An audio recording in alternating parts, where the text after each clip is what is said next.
In this game, winners win, and I only back winners. Trainer Kenny McPeak is a proven winner, and his horses are in my portfolio. And now they can be in yours too. McPeak's champion horses and Derby hopefuls are now featured on Morning Line. With Morning Line, I don't just watch the race. I own the moment. I invest in champions. This is my edge. Buy, sell, trade anytime. Morning Line. Own the game.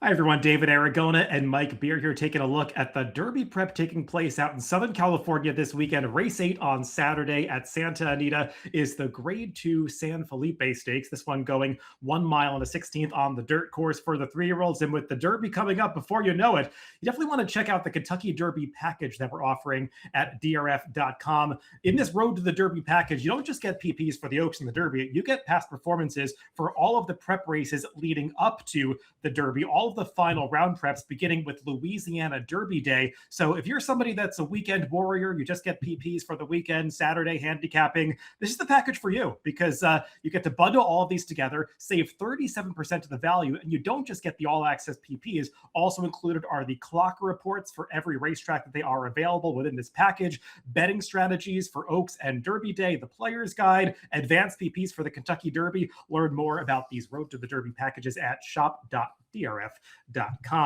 Well, let's throw up the field of 7 runners that have been entered for this San Felipe Stakes. And Mike, I guess we're going to find out if Bob Baffert has a true contender for this year's Kentucky Derby because litmus test was pretty disappointing in the Rebel last weekend. And I guess his top hope at this moment is Brant, who's listed as the even money morning line favorite. But you always have to wonder if these good 2-year-olds are going to come back the same at 3. Yeah, you definitely have to worry about that. And especially with a horse like Brant, I think, David, who, listen, he ran a fast race on debut, but he sort of got progressively slower as the distances got longer. He didn't run terrible at the Breeders' Cup when they stretched him out for the first time, but he didn't run great. But listen, it's a good spot to get him started back here. We'll see how he's progressed from 2 to 3. The other short price on the morning line is the number 6, So Happy, a horse who still has plenty of upside coming into just the 3rd start of his career. This will be his first 2-turn test. That is also the case for the other Baffert runner, Potente. So we'll see if a few of these horses can get the distance and also how aggressively ridden they're going to be as they try this distance for the first time. Let's take a look at the Timeform US pace projector for this San Felipe. And Mike, when you scan down this field, no surprise that fast pace flag is showing up because it does feel like there are several horses that want to be forward early. Sometimes when you get a case where there are these 2 Bob Baffert speeds in the race, they kind of get to control things up front. I'm not so sure it's going to be quite that simple in here because there are some other horses that might want to mess things up on the front end, including that long shot drawn down towards the inside, the number 1, Flashy Fritz. Yeah, it'll be interesting to see if they actually run Flashy Fritz here. But you're right. If he does run here from the rail, I guess he comes out running and tries to get himself involved early. As far as the 2 Bafferts go, I don't know, David. They're both have speed. Obviously, the longer I looked at it, the more I felt like this might be the race where they try to rate Brant a little bit and let the other one go to the lead. But we'll see. Let's go through this field beginning from the rail out, beginning with the number 1, Flashy Fritz, the horse that we were just mentioning could be involved in the early pace. And like, I kind of wonder if this horse is entered in here for the purpose of being a rabbit for the number 2, who we'll get to in just a little bit, because same connections. Dan Blacker just claimed this horse, and I know it's different ownership, but it is an odd placement. You do have the situation where this race will have its points reduced if it goes with less than 6 runners, and maybe there was some doubt about that. So perhaps Dan Blacker, aside from just Bob Baffert, was worried about how many points this race would have for a horse in here. So maybe those are reasons why he's running. As for his prior form, it's hard to make him a contender on paper other than the fact that he's likely to be an early speed. Yeah, there's really no point in talking about him as a contender in the race. Is he in here to cut the pace for a stablemate? I guess that's a possibility, or just to keep the points in order. I don't know. He's in here for a reason, I guess, if he's going to run, but he obviously can't win this race. Let's talk about the other Dan Blacker horse, the number 2, Start the Ride. And kind of an interesting start to this horse's career, Mike, when he was declared a non-starter, just kind of stood in the gate, I guess got held a little bit and was off a good 15 lengths behind the field, made up a little bit of ground. I mean, he took some sneaky support after that when they tried the Cal Cup Derby and got the victory. He was way more professional, broke a little slowly again, but he was more engaged in the early stages of that race. He finished well. I mean, he's kind of the one horse in this race where you can say you've got no doubts about the distance. It's just a matter of how good he is against open company. Yeah, I agree with all that stuff. Yeah, and I that's one of the reasons I didn't initially think the horse on the rail was necessarily going to be a rabbit for him, because he showed in his most recent start that it's not like he got totally outrun in that race. He moved into position up the backstretch. To me, and I thought he ran well last time, winning, David, and I do think he really stayed the distance too. So that's a feather in his cap.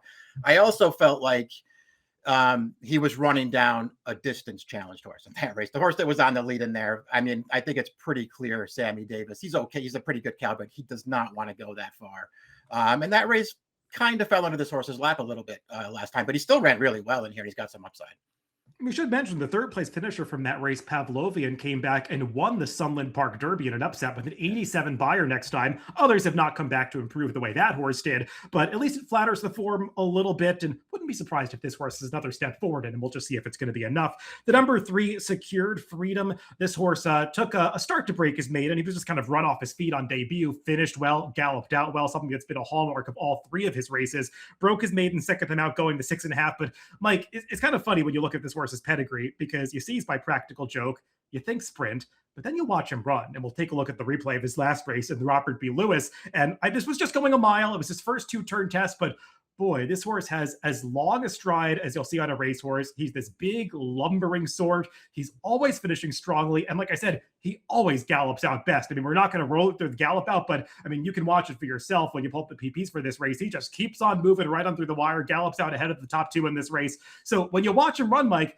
you don't worry about an extra 16th of a mile too much with him. It's just a matter of whether or not he can take that step forward. Yeah, I agree. Yeah, I feel like more distance is the least of your concerns with this horse. I do think it's, at least when I watch him run, David, I just wonder how good he is. I don't know. His race last time, I think it's fair to point out that he was wide around the track that day. Never got to save any ground. They raced in a really tight pack that day too. It's not like it was some kind of super fast pace or anything. He also never made a move into the race. When the real running picked up in that race around the final turn, this horse looked like he couldn't keep up, and he never got into contention. And I understand that he ran well late, but to me, he was running when that race was already over in the Lewis last time. So I don't know how much credit I really want to give him. I do think there's talent here. I do think going a little longer could help him. I just don't know how good he is. I don't think he's necessarily run that well in any of his races. I have a slightly different take on his last race, Mike. I mean, obviously, yes, he was wide around the turns. I would say in addition to that, he just had really poor cover in that race because the outside runners were going nowhere. That was a race that was dominated by inside movers. And on the far turn, they ran the third quarter of that race in 23-3. They really picked it up, and he kind of got outrun when everyone kicked at that point. And sometimes when you have poor cover and when you're losing ground, you can't make the same move other horses can. I like the way he finished. I've got hope he can be more forward in this race. We'll see if he can take another step forward. The number 4, Brant, I mean, he's kind of, the center point of this race when you're talking about, the major players, Mike, because he's just run faster than everybody else as a 2-year-old. So, I mean, logic would have you believe that he's capable of running even faster as a 3-year-old. It doesn't always work out that way. Yeah. He was so precocious on debut. The Del Mar Futurity, he got it done. It was a little underwhelming. And then we got this Breeders' Cup Jubilee we'll take a look at. We'll check out the replay of the last race. And, Mike, I mean, when you consider the situation of Breeders' Cup weekend at Del Mar, you wanted to be forward. You wanted to be inside. He had both of those things working for him. He still could not hold off Ted Knopf, who obviously turned out to be the 2-year-old champion. Didn't love the final 16th of this race when the horses started to get away from him at the end. It makes me wonder if added distance really is going to work for him. And it's fair to say, I mean, his preparation has not been ideal. Even Bob Baffert's been candid by saying that it was kind of a rush job to make this race. Yeah, that's something that you want to certainly concern yourself with. Yeah, I just don't listen. He's talented and he's fast. He's got a big figure edge on the way into this, but he's still got to come back as a 3-year-old and prove it. And I'm with you on the Breeders' Cup last time. It's obviously not a poor result. He finished third in that race with a 95 buyer. But even if you want to tell me that Ted Knopf is just better than him and he just couldn't hold that horse off, be second. With all the advantages that you had in that race, be second in that race if you're a really good horse, and he wasn't. And it really concerns me that this horse, first of all, just isn't as good as his debut makes him look, and isn't going to take that step forward from 2 to 3. Something I'm also going to point out, Mike, that I'll be looking for at the start of this race is how he breaks, because in his last 2 races, he has broken inward dramatically. He did it at the start of the Del Mar Futurity, and he also did it in the Breeders' Cup, where he slammed into Litmus Test at the start, and makes me a little worried for Secured Freedom, because this horse Brant has like that crooked action where he takes an inward step with his left leg, and it seems like the push off the starting gate, he just automatically goes inward. So I'll be interested to see if there's any bumping at the start of this race. The number 5, Patente, he is the other Baffert runner, and kind of an interesting entrant in this race, Mike, because he's not really been on my radar as a Kentucky Derby type horse. So it's odd that Bob Baffert chose him to start in a Derby prep of all of the 3-year-olds he has in his barn right now. Got a 79 buy run debut. We'll take a look at the replay of this race. I think there were 3 Baffert firsters entered in this race, and he scratched 2 of them and just went with Patente. I know there was one that was working really well that was probably going to be favored over this horse, so maybe became an easier race than it initially looked on paper, but the horse that he beats is okay. For me, I wish he did it a little more convincingly, but there is pedigree for this horse to get better with distance. Yeah, there is. I like this debut. Thought he did a lot of good things in here. Beginning with the start, he was very sharp from the gate in this race, went right to the lead. To me, there was really only one other horse in the race after all the scratches, and it was the horse that ran second to him, and he was just never letting that horse get into the race, in my opinion. I just really liked his debut. I liked the way he goes, David. They paid a lot of money for him, obviously. The pedigree's there. You know, maybe it's turf down the line, but the pedigree is there for him to get better with time and with distance. And I just liked his debut quite a bit. I don't know if this is the right spot for him, but I like this horse. I think he's very interesting going forward. Another horse trying a route for the first time is the number 6, So Happy. He's already got a couple of victories under his belt though, including the Grade 2 San Vicente. We'll take a look at the replay of the last race.